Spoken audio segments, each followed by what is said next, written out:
Estás escuchando Verdad al Mic. Esta es nuestra cuarta temporada. Confesando la fe. Pregunta a pregunta, vamos a ir viendo si realmente esta es nuestra fe. Quédate con nosotros.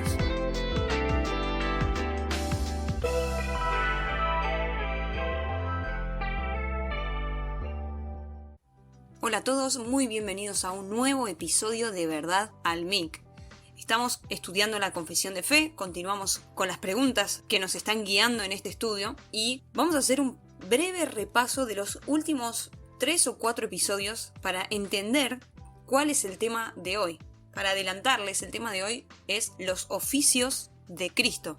¿Sí? Normalmente no pensamos en cuántas cosas tuvo que cumplir Jesús o por qué Jesús tuvo que cumplir ciertas cosas, o quizá ni siquiera nos preguntamos si Jesús tuvo que cumplir algo y Él simplemente vino porque era perfecto, hizo todo bien y así es como Él planeó las cosas. Tenemos una vaga idea a veces de cómo es la persona de Jesús y lo contundente de sus palabras y de su persona. Entonces vamos a ver hoy los oficios de Cristo. Los próximos capítulos se van a tratar específicamente de cada oficio, pero vamos a ver específicamente las preguntas 23 y 24 de la Confesión de Fe de Westminster, del Catecismo Menor específicamente. Pero quiero hacerles un breve repaso desde que vimos el tema del pacto de Dios con el hombre. Cuando vimos ese tema, resumimos brevemente qué era un pacto y por qué Dios hizo un pacto en la eternidad, el pacto de gracia y la importancia de este pacto. También hemos visto que aparecen en la historia, antes de Jesucristo, otros pactos que Dios hizo con los hombres, como por ejemplo el que hizo con Abraham, el que hizo con Moisés, con David, y también definimos esa breve diferencia que existe entre las doctrinas bautistas y presbiterianas con respecto a este tema, y es cuándo se estableció y cómo se estableció este pacto de gracia. Habíamos dicho brevemente que los presbiterianos creen que el pacto de gracia se administra de distintas maneras en los pactos con Abraham, con Moisés, con David. Sin embargo, la evidencia bíblica, y como lo expresan los bautistas, vemos que el pacto de gracia Dios lo estableció con Jesucristo. Y los pactos de obras que Dios estableció en el Antiguo Testamento son eso, pactos de obras. No son el pacto de gracia. Si es por fe, no es por obras. Eso era lo que nos guiaba a entender esto, ¿no? Aunque son temas sumamente profundos, de los cuales se han escrito muchos libros y hay mucha información al respecto, te invito a que si este tema te interesa, puedas escribirnos para que podamos brindar más material o más información, o si crees que estaría bueno que quizás hablemos de este tema específicamente en algún episodio, podés hacerlo, y si no, quedarte con el breve resumen va a ser por ahora la guía que nos lleve a seguir entendiendo los siguientes temas. Después del pacto de Dios con el hombre, vimos lo que es el pecado y todo lo que el pecado causó al hombre, a la humanidad, ¿sí? A la tierra, cómo nos cambió el estado delante de Dios. El pecado es un estado delante de Dios, no es algo como una enfermedad o como un germen que simplemente afecta al ser humano y recurrimos a Jesús para que Él nos ayude y nos salve. No. El pecado es un estado que nos mantiene separados de Dios. Y solo por causa de la iniciativa de Dios de salvar a aquellos a quienes eligió en la eternidad para que le llevaran gloria a Él, tienen la oportunidad de pasar de muerte a vida. Ahora, no por una causa propia del ser humano, sino por la pura gracia de Dios. Esto es lo que establece el pacto. Entonces, conociendo que mediante el pacto es esa forma en la que Dios decidió tratar con el hombre, ¿sí? Es básicamente eso.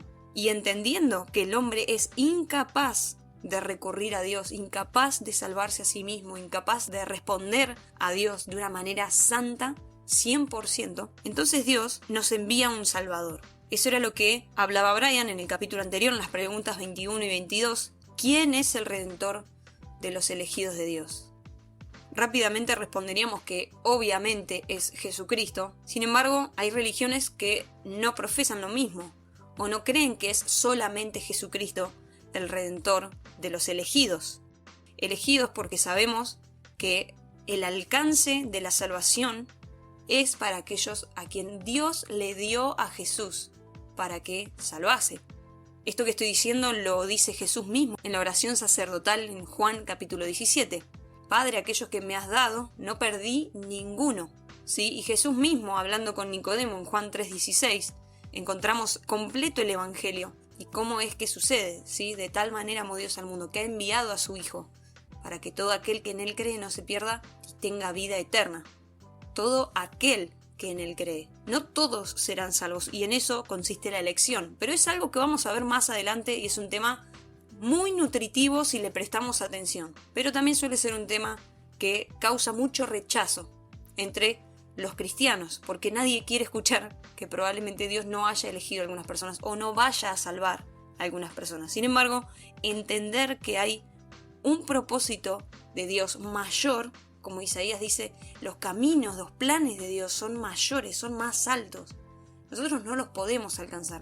No tiene que ver con qué es bueno o malo para nosotros, sino con lo que Dios ya decidió en la eternidad, con lo que Dios ya pactó hacer en la eternidad, y ese propósito ya se está cumpliendo. Ese propósito tuvo un inicio y tiene un final, y todo está transcurriendo como Dios ya lo decretó. Así lo veíamos también en los capítulos de los decretos de Dios. Habiendo repasado entonces quién es el Redentor de los elegidos de Dios y cómo es que Cristo se hizo hombre, estos temas los vimos en el capítulo anterior, hoy vamos a ver cuáles son los oficios de Cristo. ¿Sí? Vamos a entender básicamente que necesitábamos un Redentor, necesitábamos un representante de la humanidad perfecto, santo y que cumpliera la ley, ¿sí? La demanda de justicia que Dios requería. Dios demandaba esa justicia y nosotros no podíamos cumplirla por la causa del pecado, ¿sí? Por la causa de estado de muerte, de pecado con la cual ya nacemos. Vamos entonces a la pregunta de hoy, que es la número 23. Dice así: ¿cuáles oficios ejecuta Cristo como Redentor nuestro? La respuesta dice: Cristo, como Redentor nuestro, ejecuta los oficios de profeta, de sacerdote y de rey, tanto en su estado de humillación como en de exaltación. Si hay un libro que habla de este tema por excelencia en la Biblia, es Hebreos. Hebreos se encarga de exaltar y explicar a lo sumo los oficios de Cristo. Pero como dice acá la respuesta, Cristo como Redentor nuestro, como Redentor de los elegidos, si de aquellos quienes creen en Él, en su obra, ejecuta los oficios de profeta, de sacerdote y de rey. Nosotros podemos ver a lo largo de los evangelios cómo Cristo profetiza, cómo cumple el sacerdocio y cómo cumple el oficio de rey. Estos tres oficios los vamos a ver uno por uno en los próximos capítulos, por eso quiero en este episodio simplemente explicarlos o adentrarnos en el tema para que sepamos de qué se van a tratar. Era necesario para nosotros que alguien nos representara delante de Dios.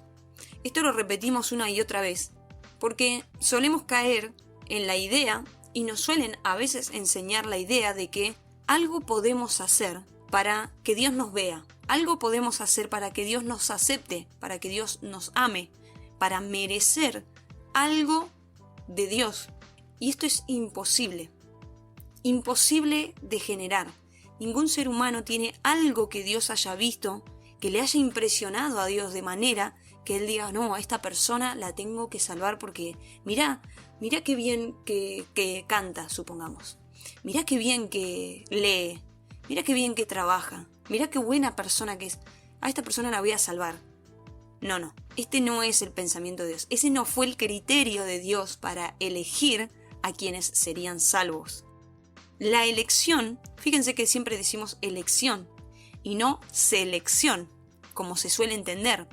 La doctrina de la elección se suele rechazar porque se entiende como una selección de Dios, como algo exclusivo que Dios hizo, pero con un aspecto o con un enfoque un tanto egoísta de Dios, pareciera, ¿no? De que Él eligió a algunas personas y a otras las va a mandar al infierno. Sin embargo, vamos a entender y ver más adelante que esto no es así, que lo que nos envía al infierno no es Dios, sino es nuestro propio pecado, es nuestro estado de pecado, es haber infringido la ley. Sin embargo, los que son salvos, por gracia, por favor de Dios, son elegidos para salvación. Y Dios se encargó de cumplir todo lo que la justicia que Él mismo requería, cumplirla y llevarla a cabo. Esa forma de cumplimiento lo encarnó Jesucristo. Jesús, Hijo de Dios, Dios Hijo, eso es lo que vimos en el capítulo de la Trinidad. Dios Padre envía a Dios Hijo a encarnarse. Cristo, por voluntad propia, por decisión propia, acepta este envío del Padre y cumple con todo lo que Él le mandó. Podemos leer en Juan 5 que Él dice: yo no hago nada por mi cuenta, yo hago lo que la voluntad del Padre me dice qué hacer. Yo digo lo que el Padre me dice qué decir. Y el que oye mis palabras, el que me ve, ve al Padre. Jesús se encarga de repetir estas palabras una y otra vez, porque Él realmente es el enviado de Dios para la redención de los elegidos. De esto se trata este tema. Entonces los oficios de Cristo tienen que ver con este cumplimiento que Dios requería de justicia. Necesitábamos un sacerdote, es decir, quien haga la propiciación por nuestros pecados. Y ustedes saben que la ley demandaba sangre para la redención. Necesitábamos un sacerdote que cumpliera con eso. Necesitábamos un profeta, sí, que nos mostrara al Padre. Cuando veamos este oficio de Jesucristo vamos a ver que Cristo como profeta es quien nos mostró al Padre. No se quedó con nada de lo que Dios le dijo. Él nos lo mostró, nos lo reveló completo, con obras y con su palabra, específicamente con su palabra. Nos reveló la voluntad de Dios, que es que se salven aquellos a quienes Él había elegido, porque hay un propósito eterno que Dios está poniendo en marcha, que Dios ya puso en marcha en la eternidad y que quiso hacernos parte para su gloria. Y necesitábamos también un rey. ¿Por qué digo que necesitábamos? Porque no era una necesidad de Dios salvar al hombre, no era una necesidad de Dios recibir la gloria, no era una necesidad de Dios que le adoremos, y no lo es hoy tampoco, pero sí es una necesidad del hombre, por causa de su estado de pecado, su estado caído. Nosotros sí tenemos la necesidad de adorar a Dios, porque es lo mejor que nos puede pasar. Nosotros sí tenemos la necesidad de buscar a Dios y confiar en Él, porque es lo mejor que podemos hacer. En cuanto ponemos en nuestras manos nuestra confianza o en una persona, quien sea, es seguro que el resultado es equivocado, o es malo, o es decepción, o es angustia, o es dolor, porque no podemos asegurar nada. Parece que estoy hablando como generalmente o generalizando. La verdad es que no hay nada que podamos confiar en nosotros mismos, ni en ningún otro hombre. Por ejemplo, no podés confiar en tu pastor. ¿En qué sentido? No quiero que me malinterpreten. No podemos poner nuestra confianza en nuestro pastor en el sentido de que no es Él quien nos salva. No es Él quien en el cielo va a decir: no, esta persona o este hombre, esta mujer iba a mi iglesia, sí, déjalo pasar, Jesús, porque este iba a mi iglesia, no hay problema. No.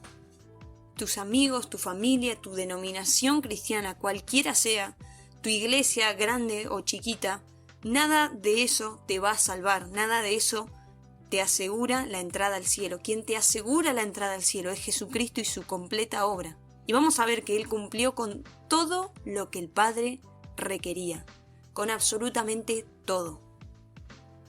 Salmos capítulo 2, versículo 6 dice: pero yo he puesto mi rey sobre Sión, mi santo monte. ¿Sí? Dios puso un rey sobre Sión, un rey sobre su pueblo, eso quiere decir. Mi santo monte, el lugar donde yo habito, ¿sí? Sobre su pueblo. Hechos capítulo 3 versículo 21 y 22 dice: a quien de cierto es necesario que el cielo reciba hasta los tiempos de la restauración de todas las cosas, de que habló Dios por boca de sus santos profetas que han sido desde tiempo antiguo. Porque Moisés dijo a los padres: el Señor vuestro Dios os levantará profeta de entre vuestros hermanos, como a mí. A él oiréis en todas las cosas que os hable. Miren cómo Moisés ya estaba hablando de Jesús, ¿no? Y Hechos lo recuerda. Moisés dijo a los padres: el Señor, nuestro Dios, les levantará un profeta de entre sus hermanos, ¿sí? De entre su pueblo iba a salir Jesús. Como a mí, dice Moisés. A él oiréis en todas las cosas que os hable. ¿Se acuerdan de otra persona que dijo: a él oíd?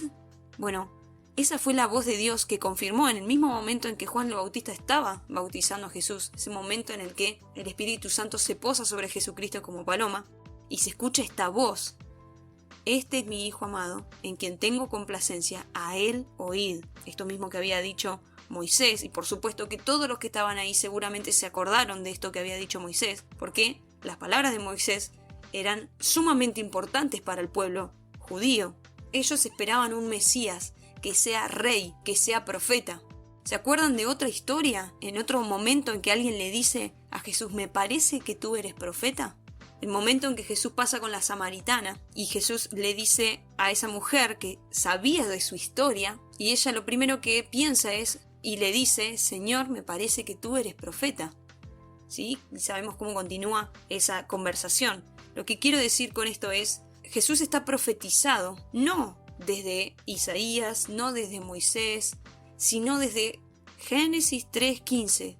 El primero que está avisando que Jesucristo iba a venir en carne es Dios mismo. Génesis 3:15, cuando Dios habla de la simiente de la mujer, esa es la simiente de Jesucristo. Y de ahí hasta que Jesucristo viene, y hasta ahora también, y hasta el final de los tiempos, sabemos que la humanidad no está dividida en, como ahora está de moda, decir, bueno, las personas estamos divididas en un grupo que le gusta tal o cual cosa y otro grupo que no le gusta ese tal o cual cosa, que ahora se dice mucho eso, pero no. La verdad es que la Biblia dice que la humanidad está dividida en dos: la simiente de la mujer, la cual es Jesucristo, y la simiente de Satanás.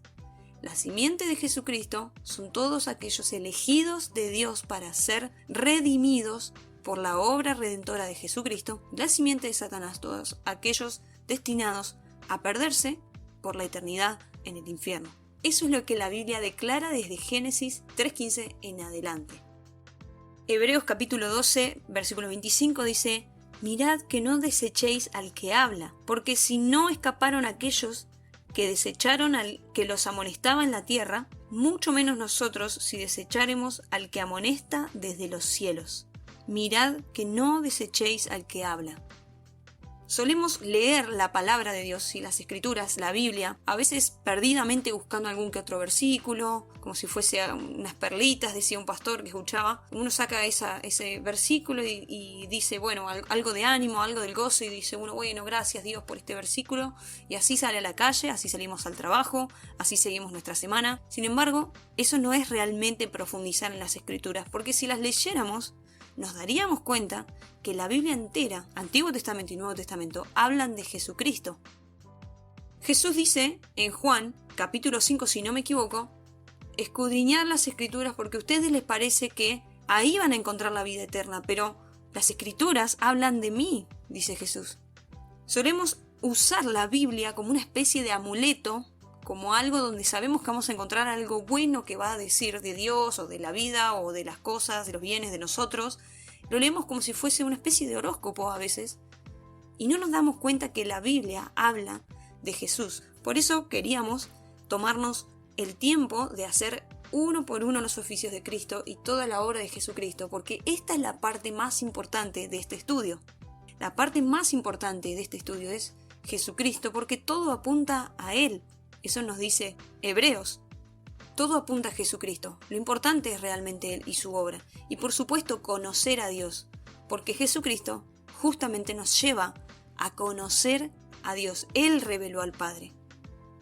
Así que como dice Hebreos, miremos que no estemos desechando al que habla. Miremos que cuando estemos leyendo la Biblia no estemos buscando nuestro propio consuelo, nuestro propio deseo confirmado, a ver si la Biblia me dice o no me dice. No, yo tengo que buscar conocer a Jesús, tengo que buscar conocer a Dios, y definitivamente me voy a encontrar con Jesús hablando de Dios, revelando al Padre, a través de los profetas, a través de los libros históricos, a través de Jesucristo mismo, a través de los apóstoles. Así conocemos a Jesús, así conocemos a Dios. En 2 Corintios 13, versículo 3 dice, en la segunda parte dice, pues buscáis una prueba de que habla Cristo en mí, el cual no es débil para con vosotros, sino que es poderoso en vosotros. Pablo está diciendo esto y él dice, ustedes están buscando decir o la prueba de que Cristo está hablando en mí. Esta idea de que Dios inspiraba a Pablo exactamente lo que tenía que decir y Pablo abría la boca y decía exactamente su idea en la cabeza. No, Jesucristo había transformado la vida de Pablo, le había enseñado y por supuesto Dios usó personas para que le enseñen a Pablo y él también era lo sabemos por lo que cuentan los hechos, un erudito de las escrituras, pero no las usaba para enseñar de Dios, sino para perseguir a los cristianos. Todo esto que él sabía, mientras no servía a Dios, le sirvió para conocer la ley de Dios. Sin embargo, él va a explicar como ningún otro apóstol lo que la ley de Dios nos hacía, que era lo que vimos en los capítulos anteriores, que era conocer el pecado, pero no nos traía salvación. Es por eso que no podemos descansar en nuestras obras y debemos descansar en las de Cristo, porque no hay nada que puedas hacer, nada bueno, no vas a poder hacer nada por alcanzar un poquitito de la gracia de Dios. Él te la tiene que dar. Dios te tiene que dar la gracia o en su gracia darte la salvación. Nos expresa la Biblia que esto es por fe en Jesucristo. Entonces lo que esta doctrina va a mostrar de ahora en adelante, que es lo que debemos tener en mente, es la importancia del cumplimiento de los oficios de Jesucristo. Lo que leíamos en Hechos, capítulo 3, está en Deuteronomio, capítulo 18, versículo 18. ¿Sí? Es Dios hablando con Moisés. Dice, profeta les levantaré de en medio de sus hermanos, como tú, y pondré mis palabras en su boca, y él les hablará todo lo que yo le mandare. Y vemos que en Juan, Jesucristo dice exactamente lo mismo. Yo no hago nada por mí mismo.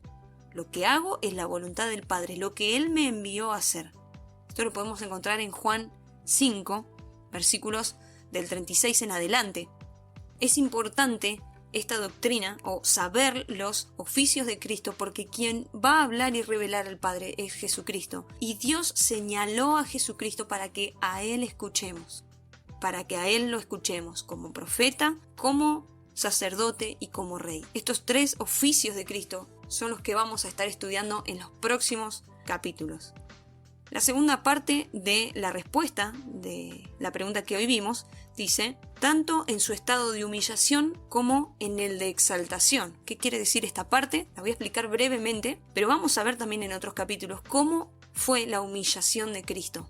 Cómo fue la exaltación de Cristo. Y fíjense ustedes que estos oficios, el de profeta, el de sacerdote y el de rey, no son oficios o no eran personas que estaban en humillación. Un sacerdote estaba sirviendo en el templo constantemente. Un rey no era una persona humillada o de humillación. Y un profeta, aunque a veces sufrían humillaciones, como lo podemos leer ¿sí? en los libros de los profetas, sin embargo eran personas muy respetadas por el pueblo, muy escuchadas por el pueblo, y no eran personas humilladas en sí. Sin embargo, vamos a estar viendo cómo Cristo cumplió con estos oficios en su estado de humillación y en su estado de exaltación. Como hemos visto también que el tema del pecado es un estado del hombre, la salvación, la elección, tienen que ver con un nuevo estado, ¿sí? Ese pasaje de muerte a vida del que la Biblia tanto habla. Vamos a ver cómo Cristo estuvo en un estado de humillación y en un estado de exaltación.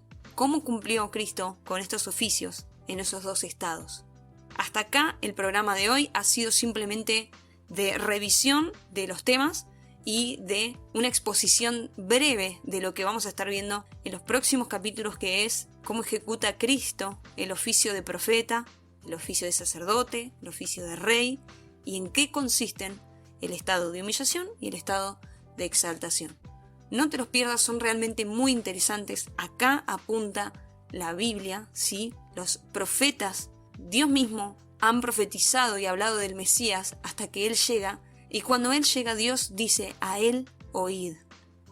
Es importante que escuchemos las palabras de Jesucristo, es importante que cuando abras tu Biblia pienses ¿dónde está Jesús en lo que estás leyendo? No dónde estás vos. No si la Biblia está hablando de esos versículos o lo que sea que estés leyendo está hablando de tu problema y cómo resolverlo. No se trata de eso, se trata de Jesús, de nuestra adoración a Él, de cuanto más lo conozcamos. El enfoque es realmente Jesucristo. Él nos llevará a conocer al Padre. Esta es la idea que debemos tener de ahora en más para escuchar los próximos episodios sobre lo que en teología esto se llama Cristología. Gracias por estar del otro lado, gracias por escuchar Verdad al MIC. Recordá que podés seguirnos en nuestras redes, compartir estos programas, ¿sí? Y preguntarnos por los mensajes directos, por comentarios, todo aquello que dudes o que quieras saber todavía más. Gracias por estar del otro lado, nos escuchamos en un próximo podcast. Hasta la próxima. Este fue el podcast de la semana. Esperanos cada lunes para escuchar un nuevo programa sobre esta nueva temporada, Confesando la Fe. Gracias por escuchar Verdad al MIC.